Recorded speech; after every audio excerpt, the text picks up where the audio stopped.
আপনার কথায় এক কথায় পরিবর্তন আসল মানেটা কি, যেটা তুমি স্বপ্ন দেখেছিলে? আমি তোমাদের দু তিনটে উদাহরণ দিই। দেব যখন কোয়েশ্চেনটা করেছে, সব বলতে গেলে তো আমাকে A to Z বলতে হবে। A to Z ভিটামিন খেতে গেলে এখন এই মুহূর্তে আমার কাছে নেই, কারণ it will take at least 10 hours or 12 hours time. সেজন্য আমি দু তিনটে তোমাদের বলছি। একটা হচ্ছে পরিবর্তন, জঙ্গলমহল দার্জিলিং পাহাড়ে শান্তি প্রতিষ্ঠিত হয়েছে, গ্রামের মানুষ শান্তিতে আছে, গণতন্ত্র উদ্ধার হয়েছে। বলেছিলাম বদলা নয় বদল চাই, হয়েছে। কোনো ঘটনা ঘটতে দিইনি। 35 বছর পরিবর্তন হওয়ার পরে 55,000 লোককে খুন করেছিল এরা, আমরা কাউকে করতে দিইনি। এই দেখো, তোমরা যদি দেখো জিডিপি হার 2012-13 আর্থিক বছরে ভারতের জিডিপি বৃদ্ধির হার ছিল 4.96, আর আমাদের রাজ্যে 7.6। দিস ইজ কল আপারে উঠছে বাংলা, যেটা 24-25 ছাগলের তৃতীয় ছানা ছিলাম আমরা। সেই ছাগলের তৃতীয় ছানাটাকে নিয়ে গেছিলো ছাগলের 20 নম্বর ছানায়, 24 নম্বর ছানায়। লজ্জা করে না? আর আজকে আমরা ভারতবর্ষের গড় থেকে অনেক এগিয়ে। দেখো 2012-13 আর্থিক বছরে সারা ভারতে কৃষি ও সংশ্লিষ্ট ক্ষেত্রে বৃদ্ধির হার ছিল 1.79%, সেখানে আমাদের রাজ্যে 2.56%। টাকা নেই, পয়সা নেই, তাও কৃষকদের আমরা পাওয়ার টিলার দিচ্ছি, কিষাণ বাজার দিচ্ছি, আমরা কোল্ড স্টোরেজ করে দিচ্ছি, আমরা সমস্ত, এমনকি কিষাণরা যে ঝুড়িতে মাল তোলে সেটাও পর্যন্ত আমরা করে দিচ্ছি। 8,000 টাকা করে বিদ্যুতের জন্য 50,000 কৃষককে দিয়েছি, আমরা করে দিচ্ছি। এছাড়াও তো আরেকটা বলি, শিল্পক্ষেত্রে আমি আগেই বলেছি, সারা ভারতবর্ষে শিল্পের ক্ষেত্রে বৃদ্ধির হার ছিল 3.12%, সেখানে আমাদের রাজ্যে হচ্ছে 6.24%। আমাদের বিরুদ্ধে বলতো শিল্প নাকি হচ্ছে না। আর একটা বলতো আমাদের এখানে সার্ভিস সেক্টরে কিছু হয়নি। সার্ভিস সেক্টরে 12-13 সারা ভারতবর্ষে ছিল 6.59%, আর আমাদের রাজ্যে 9.48%। আর একটা বলে দিই, 34 বছরে 78 লক্ষ করে কর্মনাশা বন্ধে শ্রম দিবস নষ্ট হতো, কর্মদিবস নষ্ট হয়েছিল। আর আমাদের এই 2 বছরে মাত্র 5,000। What you want to say? আর একটা কথা বলি, কেউ কেউ কুৎসা রটনা করছে যে আমি নাকি এই কোটি কোটি টাকায় সারদা গ্রুপ, একটাও নেই। আমি প্রোগ্রাম করবার আগে আমি বলতাম না এটা, কিন্তু কালকেও আমি এটা ম্যানিফেস্টোতে দেখেছি ডিফার্মেশন হচ্ছে পাবলিক কনজামশনের জন্য। আমি পাবলিক পার্সন। এত নোংরা, এত নিচু, এত নিম্ন মস্তিষ্ক একটাও নেই। আর 2 বলি, আমি যখনই ছবিগুলো আঁকি আমার পার্টি চালানোর জন্য, শক্ত হয় না কিছুটা। আমি জাগো বাংলা, আমাদের একটা কাগজ আছে সবাই জানে, তার অডিট আছে, অ্যাকাউন্ট আছে, ইনকাম ট্যাক্সে জমা দিতে হয়, আইনত সিদ্ধ। সেটাকে আমি জাগো বাংলা কাগজকে দিয়ে দিই, এবং প্রোগ্রামটা অর্গানাইজ করে জাগো বাংলা, মমতা ব্যানার্জি নয়, জয়দা। আমি আপনাদের সবাইকে বলবো এটা পড়তে, দেখুন তো চেকগুলো কার নামে, এবং দেখুন প্রত্যেকটা ছবি কিন্তু চেকে বিক্রি করা। দেখুন আমি আপনাদের সব চেকের ফটোস্ট্যাট কপি আমি আজকে নিয়ে এসেছি। তার কারণ হচ্ছে let the people should see. দেখিয়ে যাবো শুধু। এই দেখুন প্রত্যেকটা চেকের জেরক্স কপি, প্রত্যেকটা চেকের জেরক্স কপি, এই সমস্ত, মানে প্রত্যেকটাই জেরক্স কপি আছে আর কি। হ্যাঁ, এই দেখুন নামের লিস্ট, নামের তালিকাও করে নিয়েছি, কারণ আমার অডিটে অ্যাকাউন্টে জমা দিতে হবে। আমি ওদের মতো মিসচিভিয়াস প্লেয়ার নই, আর গামলা তুলে টাকা তুলি না, মিথ্যে কথা। সামনে গামলার পেছনে হামলা, আই ডোন্ট ডু ইট। সুতরাং আমি বলবো দেব, তুমি নিজে দেখো চেকগুলো কার নামে দেয়া আছে, আর চেকগুলো অ্যাকাউন্ট পেয়েই চেক কিনা, সবাই দেখো।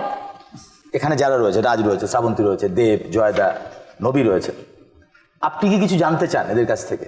আমি শুধু এটুকুই জানতে চাই যে এই যে একটা মিথ্যে কুৎসা অপপ্রচার চলছে, রটনা চলছে, এটা ঘটনা নয়। তোমরাও তো বাইরে বাইরে যাও, ইভেন বাইরে থেকে যে লোকটা আসছে বলছে কলকাতায় এত পরিবর্তন, বাংলা এত পরিবর্তন, গ্রাম, যারা নিজেরা চোখে দেখে তারা বলতে পারে। তোমাদের কি আইডিয়া? আমি প্রথম দেবকে জিজ্ঞেস করবো। একটাই কথা বলবো যে আমি কোনোদিনও ভাবতে পারিনি কি আমি কোনো সিএমে এত কাছে বসবো, মানে এতক্ষণ যে আড্ডা মারবো বা এতক্ষণ যে এত কথা বলবো, এইটা 6 বছর আগে পর্যন্ত আমার কাছে স্বপ্ন। মানে পুরোটাই চিফ মিনিস্টার, মানে আমরা সবসময় টিভিতে দেখি বা কোথাও একটা বড় একটা বক্তৃতা দিচ্ছে, বা সেটা একটা চিফ মিনিস্টার তোমাকে জন্মদিনে উইশ করছে, একটা চিফ মিনিস্টার কোথাও যদি আমি দেখেছি রাস্তায় হাঁটছে, এখানে কোথায় কি চলে যাচ্ছে, মানে হয় না কি হসপিটালে চলে যাচ্ছে, যদি তরকারিপত্র দাম বেড়ে গেলে বাজারে চলে যাচ্ছে। আই থিঙ্ক এরপরেও যদি আমাকে যদি প্রমাণ চাই কিনা আমার চিফ মিনিস্টার ভালো কিনা, তাহলে আমার চেয়ে বড় বোকা কেউ নয়। কারণ একটা লোক, আমি জানি বিং এ সেলিব্রিটি এতগুলো রেস্ট্রিকশন থাকে, আমরা এখানে যেতে পারি না, এখানে এই করতে পারি না, ও করতে পারি না, তারপরও একটা চিফ মিনিস্টার সে হচ্ছে আমাদের রাজ্যের সবচেয়ে দামি একটা লোক, যার জীবনে সবচেয়ে বড় ঝুঁকি আছে, নিশ্চয়ই। যে কোটি কোটি লোকের ভালোবাসা, কোটি কোটি লোকের স্বপ্ন নিয়ে ঘোরে। ঠিক। সে কোনো একটা ডিসিশন নিজে ভেবে নিতে পারে না, ঠিক। চাইলেও নিতে পারে না। আজকে আমি যদি ভাবি আমি ছবিটা ফ্লপ করেছিলাম, আমার তার হবে না, কারণ আমি একা নয়, আমার সঙ্গে আমার ডিরেক্টর আছে, নায়িকা আছে, এই আছে। তো একটা চিফ মিনিস্টার যখনই কোনো ডিসিশন নেবে, চাইলেও ভুল ডিসিশন নিতে পারে না, কারণ ও জানে কত লোকের স্বপ্ন ওর হাতে, কত লোকের আশা, কত লোকের মানে ছেলে পড়াশোনা থেকে আরম্ভ করে ভবিষ্যৎ সব কিছু ওনার হাতে। তো আই থিঙ্ক সেই জায়গা থেকে আমার মনে হয় না কেউ ভুল নিতে পারবে না। আই থিঙ্ক আমি সবসময় মানুষের কাছে পেয়েছি দিদিকে। রহিম নবী, আমি তো স্বপ্নে কোনো দিন ভাবিনি যে আমার দিদির সামনে আমি বলবো, মানে এটা আমার কাছে মানে এখনও আমার কাছে মানে বিশ্বাস করতে পারছি না আমি। আর যেটা একটা কথা মাথায় রাখতে হবে, আজকে দিদির সম্বন্ধে এত কথা হচ্ছে এখানে, অনেক কথা বলছে, কার সম্বন্ধে বলে এটা কিন্তু ভাবতে হবে। কেন ভাবতে হবে? নিশ্চয়ই ওনার মধ্যে সেই কোয়ালিটি আছে, তাই জন্য কিন্তু আজকে লোক এত আলোচনা করছে।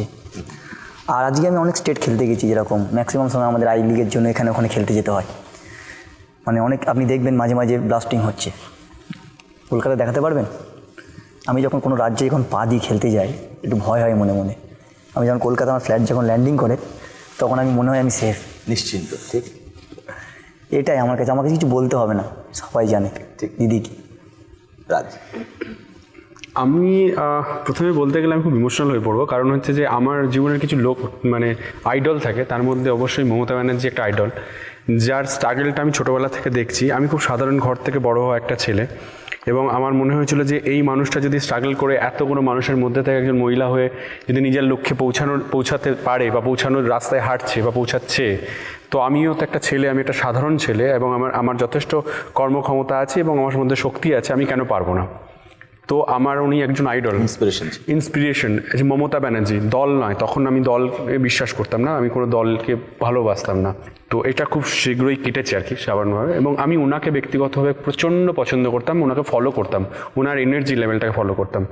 এবং আমি যখন ওনাকে প্রথম দেখি, মনে হচ্ছে আমার জন্মদিনে উনি উইশ করেছিলেন আমাকে, আমি মুগ্ধ হয়ে গেছিলাম যে এই লোক, ইনি তো আমার আইডল, ইনি আমি এতটা কাছে পৌঁছে যেতে পারলাম।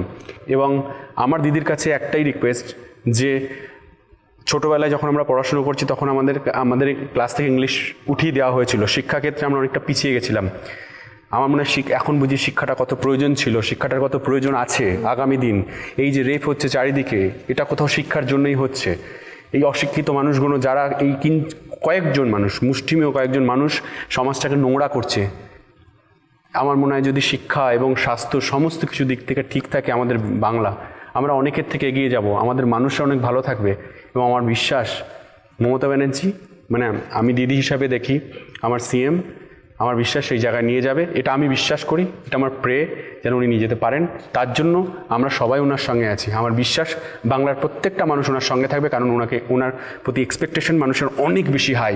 ওই 10টা মানুষ কি বলছে সেটা ইম্পর্টেন্ট না, ইম্পর্টেন্ট এত সংখ্যক মানুষ যারা ভোট দিয়ে আপনাকে সিএম বানিয়েছে, তারা আপনার সম্পর্কে কি ভাবছে, তারা আপনাকে কোথায় দেখতে চাইছে, তারা আপনার থেকে কি চাইছে।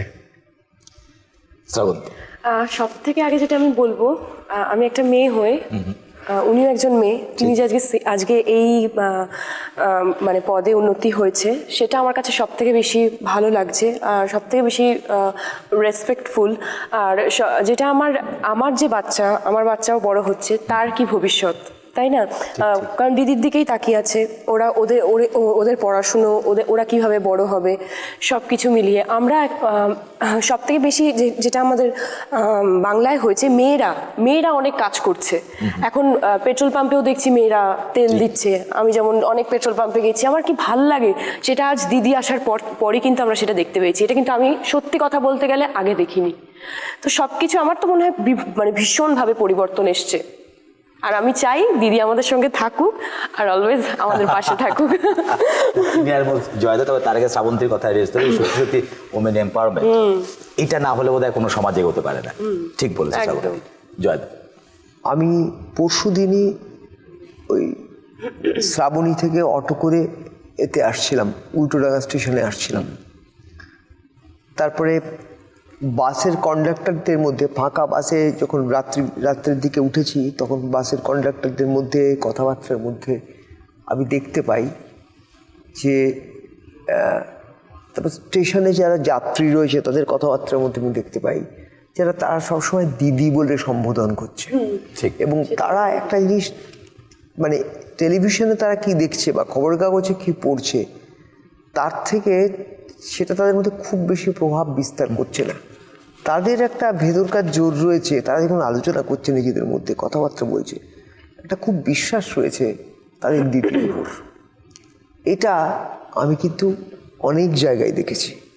আমার মনে হয় যে আমরা যারা ধরা যাক টেলিভিশনের সামনে এসে কথা বলবার সুযোগ পাচ্ছি, এদের সংখ্যা অল্প, খুবই অল্প। ঠিক। কিন্তু অনেক মানুষ আছেন, দেশের প্রধান সংখ্যক মানুষ আছেন এই পশ্চিমবাংলার, যারা টেলিভিশনের সামনে এসে কথা বলতে পারেন না। তারাই সরকার তারাই সরকার তৈরি করেছেন এবং তাদের গভীর বিশ্বাস এখনো তাদের দিদির উপর আছে। এই প্রমাণ কিন্তু আমি মাঝে মাঝেই পেয়েছি। আমি যখন রানাঘাটে গেছি, আমার যেখানে বাড়ি সেখানে কিছু কাল আগে আমি কৃষ্ণনগর গিয়েছিলাম। কোথাও গেলে সেখানকার লোকজনদের সঙ্গে কথা বলবার সময়ও আমি বলতে চাইছি যে দোকানে ঢুকে বিস্কুট কিনছি, সেই সময়কার তাদের ভেতরকার কথাবার্তা যা, সেই কথা থেকে কিন্তু একটা জিনিস বুঝতে পারা যায় যে এরা তো কোনোদিন কাছাকাছি আসবার সুযোগ পাবে না, কিন্তু তাদের একটা অত দূর থেকেই একটা গভীর বিশ্বাস রয়েছে। এই বিশ্বাসটা কিন্তু কোনোভাবে নাড়ানো যায়নি। এইটাই একটা খুব আমি যতদিন বাঁচবো আমি ততদিন নাড়াতে দেবো না জয়দা, কারণ হচ্ছে আমার নিজস্ব কোনো পরিবার নেই, মানুষের পরিবারটাই আমার পরিবার। আর আমার কি আছে লাইফে বলো, চাওয়ার কি আছে? আপনি একবার বলেছিলেন একটা ইন্টারভিউতে, আমি রোজ বলি, তারপরে আমার চাওয়ার কি আছে? কিছুই তো নেই। My life is dedicated to the people. আমার তো নিজস্ব কিছু নেই। আর আমি আপনাকে বলছি, আমি যদি যোগ্য লোক পেতাম আমি নিজে কালই ছেড়ে দিয়ে চলে যেতাম, কারণ আমার এই চেয়ারটা আমার কাছে কাটার মতো, যেখানে টাকা নেই, পয়সা নেই, কিচ্ছু নেই, বদনাম ছাড়া কিছু নেই। কেন আমি থাকবো বসে গালাগালি খাবো? কাজ করবো সারাদিন, কাজের স্যাটিসফ্যাকশনটা তো হবে। গালাগালি ছাড়া জীবনে কিছু জুটবে না, এটা কি কখনো হতে পারে? আমার খুব দুঃখ লাগে, খুব খারাপ লাগে, কিন্তু শুধু মানুষের মুখের দিকে তাকিয়ে আপনাকে আমি বলছি আমি এখানে আছি। আমি ততদিন থাকবো যতদিন আমার কাজটা কমপ্লিট না হবে। কিন্তু আপনি বিশ্বাস করুন দাদা, এখানে সকাল থেকে রাত পর্যন্ত ভূতের মতো খেটে কিছু লোক কাজ নেই, কর্ম নেই, সেজে গুজে গিয়ে টিভির সামনে বসে যা ইচ্ছে বলে যাচ্ছে। আপনি আমাকে বলুন তো, এতে এরা আছে, এরা তো একটা বিজনেস জগতের লোক আছে, আপনাদের জগতে যারা আছে, কটা শিল্পী কটা প্রোগ্রাম পেত, এখন দেখো একটা শিল্পী টাইম পায় না। আজকে ধরুন যে বেঙ্গলটা আমরা একটা হলিউড, আমি বলি বলিউড একটা আছে, একটা টলিউড, একটা হলিউড আছে, কিন্তু নতুন বলিউড যদি হয়, সেই বলিউড তৈরি হবে বেঙ্গল, বলিউড না বেঙ্গলউড তৈরি হবে, এটা একটা নতুন করে। এবং এটাই আমি মনে করি বিশ্ব বাংলায় তৈরি হবে। কেন কি নেই আমাদের? সব আছে। হিংসুটিমি ছেড়ে, মিথ্যে কথা বলা ছেড়ে কাজের মধ্যে আসতে হবে। তুমি এসছিলে, তুমি ছিলে, তুমি পারোনি। 35 বছরের আপনি যদি 35 বছরের 2 বছরে কম্পেয়ার করেন, তাতেও দেখবেন যা কাজ আমরা করেছি, আমরা ইন্ডিয়াতে নাম্বার 1। মিথ্যে কথা বলে বেড়াচ্ছে, এটাই আমার দুঃখ। এটাই সবচেয়ে দুঃখ। আমাদের সঙ্গে রাজ এতক্ষণ ছিল, রাজ, শ্রাবন্তী, রহিম নবী, জয়দার মতো মানুষ আমাদের সঙ্গে ছিলেন। দেব, সবাইকে আমার তরফ থেকে ধন্যবাদ, আর আমাদের সবার তরফ থেকে ধন্যবাদ তাকে, যে এত ব্যস্ততার মধ্যে এতক্ষণ সময় এখানে। আমি শুধু একটা কথাই বলি, আশার আলো, এটা কিন্তু মানুষের আশার আলো, একদম বাংলার আশার আলো। বিশ্ব বাংলায় বাংলাকে পরিণত করুক, এটা আমাদের সকলের জীবন স্বর্গ, আমাদের জীবনের স্বপ্ন। ধন ধান্যে পুষ্পে ভরা এই যে বসুন্ধরা, এই মাটি আমাদের সোনার মাটি, এই মাটিতে জন্মেছি, এই মাটিতে মৃত্যু হলেও খুশি হব, কিন্তু এই মাটিটা যেন সবাই গর্ব করে। এই মাটিতে আসলে আমরা গর্বত্ব করি।